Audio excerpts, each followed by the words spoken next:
Alright, thank you for checking out this video. This is going to be another little update on my Tokyo Marui MWS experience. And while I do that, while I chat about it, I'm going to sort of reconfigure it with some other bits and pieces for an event that I'm going to go to that has a bit of a theme I'll get into as the video goes on. Alright, so firstly, how's the MWS going? If you watched my last video, MWS versus VFC video, I sort of go over some issues I had with this in the game, so I'll go into those a little bit more detail. The first one was my usual mag gas capacity, cold weather, not being able to finish a full mag of BBs before the gas runs out in the morning. As it got a bit warmer throughout the day, that did improve, you know, and the warm weather brought with it the benefits of the MWS platform's efficiency, etc.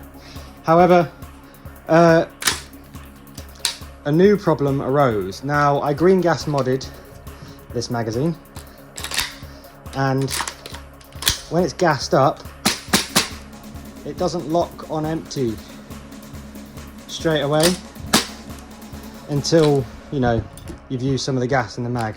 Now, I don't know why that is. I'm assuming it's because of the higher pressure of the green gas is like tripping the Z plate, so it's not like engaging as soon as it should.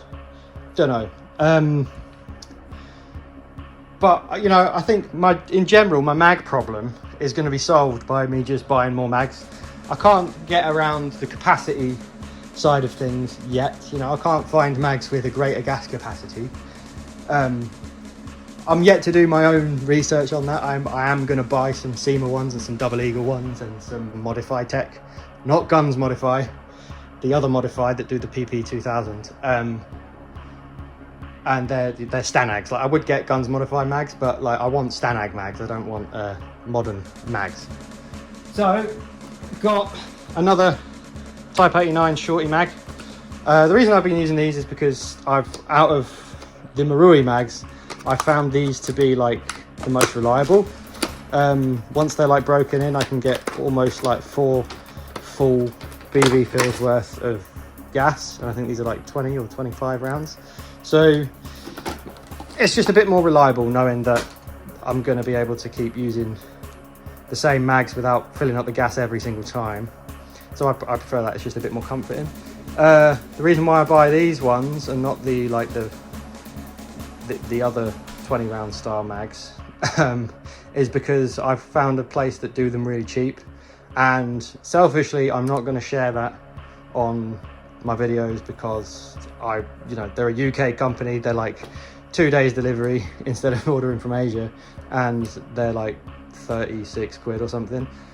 So if you know where that's from, good for you. I'm not going to share that information. I'm pretty sure I bought all of their last stock, so I'm hopefully just going to be able to buy all of their stock when they restock them. Soz. So yeah, I'm using these. I'm just going to keep buying these and have like a big, you know, plethora of a collection of magazines, so that I get over my mags running out of gas problems. You know, the capitalist way, I guess. So let's get some gas in this. I'm basically down to my last squirt of this, so I've not been using this, and it's out of stock everywhere in the UK at the moment, which is a bit annoying. I found it in stock on one place in the UK again. I'm not going to say who with because I want to buy them in bulk. I buy them at sort of 5 at a time usually. It's a bit cheaper, so I'm using a bit of this for now. Was that already full? That might have already been full from the shop. I don't know.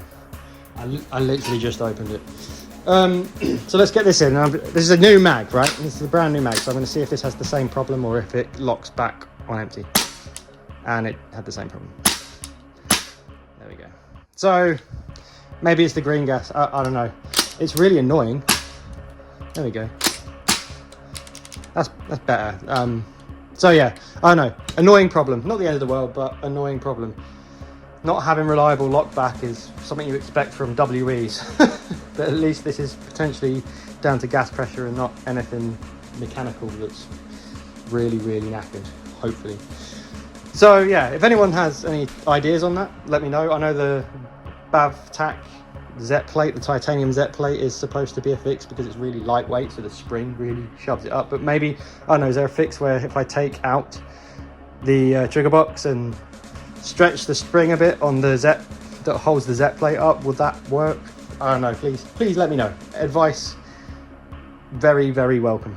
The other problem I had at the game, which I went over in that video, was that the trigger wouldn't reset on semi-auto.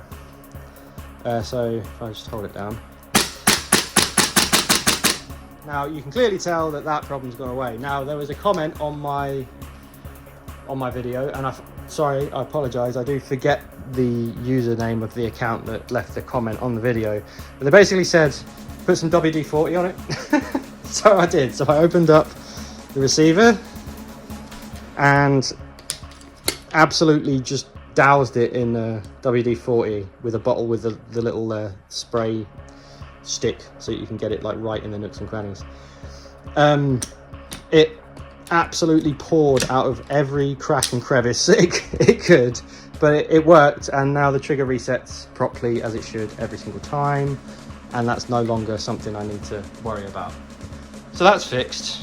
And you know, the lock back on empty thing I can kind of live with, because it's hopefully nothing too serious, nothing too detrimental, and can be fixed either with, you know, that replacement plate, Z plate, or I don't know, maybe I'll just end up using duster gas in it, you know, and that'll fix it. Running it how it was meant to be for as long as possible before doing all the green gas updates and stuff, because so far I've not found the green gas updates to be very good for the gun. Cool, so let's get into this little switch around that I'm going to do. I'll start by taking off the optic because I'm not going to need it. So yeah, going to a weekender event next month, and it's got a theme. It's got a sci-fi theme, and sci-fi theme's cool. You know, it's not everyone's taste, but it is cool. And themed events are fun, especially with the weekender events at Invicta Battlefield. And so we've just been kind of like, me and my group that go every year, we've just been trying to figure out something we could do that's cool, but doesn't involve like futuristic-y weapons. Now, Star Wars is obviously a popular one. They're not really futuristic-y weapons. They're like, you know, existing weapons that have a few mods and bits and bobs on them that make them look a bit more futuristic-y. But we figure like everyone and their nan is going to be doing like a Star Wars thing probably for a sci-fi airsoft event, and so we weren't really feeling that. Everyone in the group is like a big Star Wars nerd, so I was surprised that it wasn't even suggested, but it's definitely one that's gonna be very done. That rail piece was very stuck on there. Definitely one that's going to be very overdone at this event, I reckon. So we decided to go with something else. Now, another easy one would have been Stargate, because they use like 90s weapons, which we're all about. You know, carry handles, MP5s, P90s, you know. However, it's a bit of a cop-out. It's not got the cool factor of Star Wars or Starship Troopers or Aliens, but you know, it is a bit more convenient, but it just doesn't have the cool factor, I don't think, to really be worth the effort, you know, even though it's just like olive drab, I think, and then basic black rigs. I don't think it's worth it. Aliens would be really cool, and as much as I'd love to have a pulse rifle, an M41A pulse rifle, but as a gas blowback Thompson inside the kit, that would be a lot of effort for just one game that I would use it at. Although I do want one just as a collector's piece, to be fair. So what were we going to do? I did mention Starship Troopers and stuff like Halo, but again, those replicas are like one-time only guns and really hard to find. And they're also crap. I don't know if you've ever played around with those weapons, those airsoft replicas. I'm not even sure if you can actually get a Starship Troopers one, but if you modify the Halo one, it's basically the same.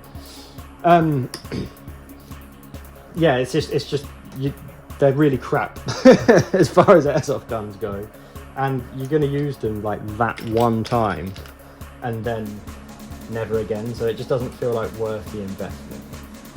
So what we've opted to go for, and I think this is fucking really cool, is Half-Life Opposing Force. So, you know, the snow urban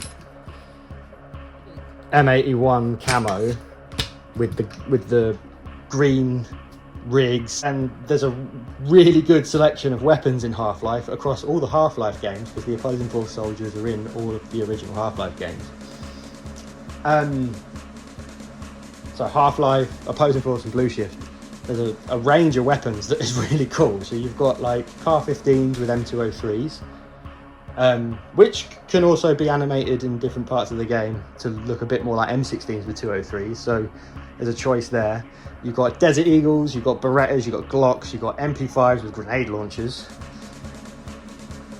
which video TBC, so if you want to see a video on this Half-Life style MP5, make sure you're subscribed, and I'll do a full video breakdown on this and what it is and what I'm doing and how it's kind of wrong but also kind of awesome.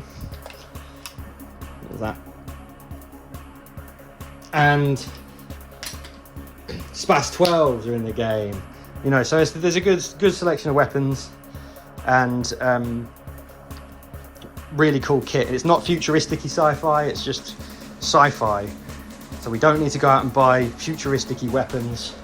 We can just kind of use what we all have already and focus on just like looking like a tight-knit group and, you know, the opposing force characters, without worrying about our guns sort of taking away from it too much. So I may as well pull that off while I'm here. So I'm kind of turning this into the Car-15 with the 203. It would be a lot easier to do with my XM177, I know, but I'm not using the VFC ARs just because I want to get a bit more use out of the MWS. I've used the VFC ARs a lot, and I just want to give this a bit more of a run. I will take them as a backup, obviously, so I'll have the option of using my XM177 with the 203. So if something bad happens to the MWS, I can still run the loadout. But I will also be taking the MP5, obviously. So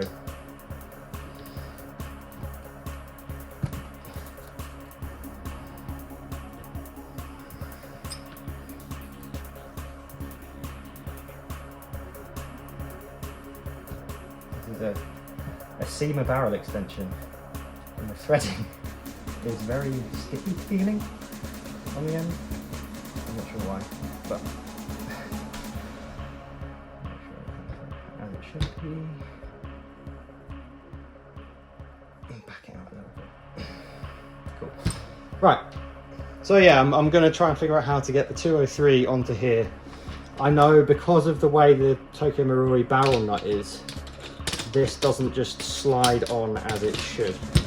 If I remove some material from this bit here, I could probably get it over this. It's basically this screw assembly that's in the way of this going in as it should do on, basically on a real one, you know. So I usually use the bottom rail piece. So I think we're just going to go with that for ease. I do want to get a plastic M203 launcher with the hope that the attachment points are also plastic, because that'll be easier to modify. But yeah, it's such a shame that it doesn't just go on.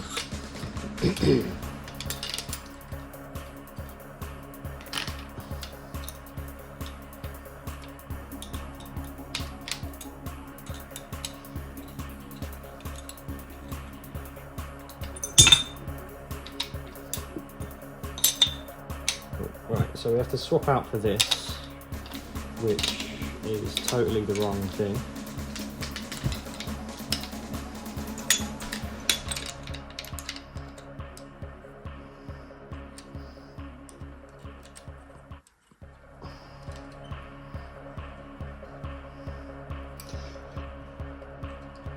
I don't know why they're different, but well, I think that the other one's from something completely different, like a scope mount or something. But anyway, so that's on there like that. We attach it to here. Obviously, when you use the rail piece, you don't need the barrel clamp because it just goes in like that. Thing is though, it's going to be very wobbly. Now, let's get some stuff out of the way. Now the 203 in the Half-Life game, pretty sure just has the standard carbine handguard with it. But if I use that on this, it might create a problem. It might not be secure enough because the bits that lock into the front handguard ring don't take up enough of the ring to like keep everything tight and in place. But we'll see. Yeah, see, that's not good, right? So what we'll do,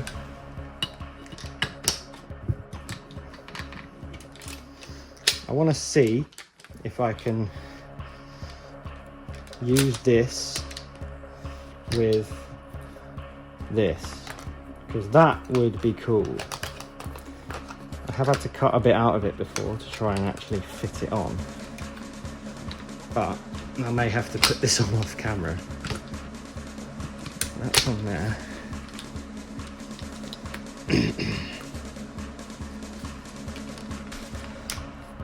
No, it's not loving that. I might need to take a bit more material off of that, but if I take this one out for now,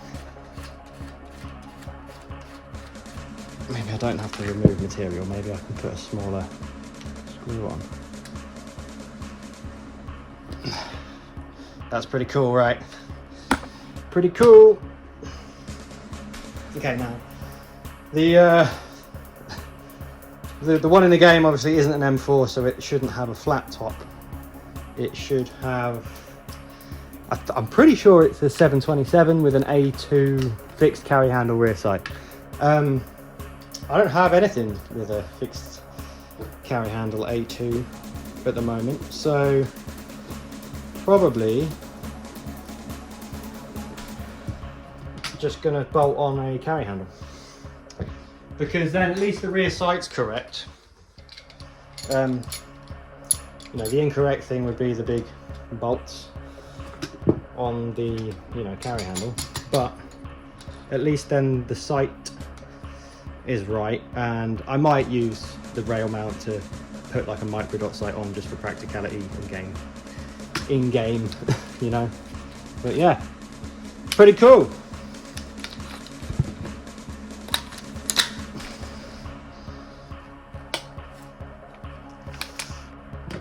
So yeah, there we go.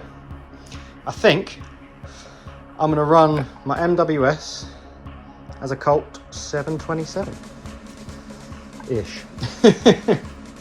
Basically just an M4 with a grenade launcher. But yeah, that'll be my Half-Life MWS setup. Fingers crossed it works okay. Last year at the Weekender event at Invicta, my mates and I, we all had to run duster gas in our guns anyway because it was just too hot to run anything else. And even my MP5 with the low power nozzle installed was still only just sight legal. It was doing like 352, 353, 352, 345, 347, 345, and they were like, yeah, okay, you can use that, because when it's like that, it's like the more you fire it, the more it's just going to cool down, and you know, whatever. I'm not going to be full autoing people with 30 round mags really anyway. But yeah, so I'll probably not have any of the issues that I've been having with it because I'm using duster gas and it's not tripping the Z plate. But fingers crossed we have no issues and we have a very good fun weekender. I'll be posting some more videos about my loadout that I'll be doing for it, the opposing force loadout. as well as like the other guns options and stuff too. I think my sidearm's gonna have to be the Desert Eagle. What do you reckon? I know it's chrome, but the one in Counter-Strike is chrome, and it's kind of, you know, it's kind of the same thing. So yeah, there we go. Half-Life setup. So once again, thank you for checking out this video. If you made it all the way to the end, thanks a lot, you're the best. Hit the notification bell so that you see more updates about the game and our loadouts and all the Half-Lifeiness. And yeah, thanks for checking out the video, and I'll see you in the next one. Cheers.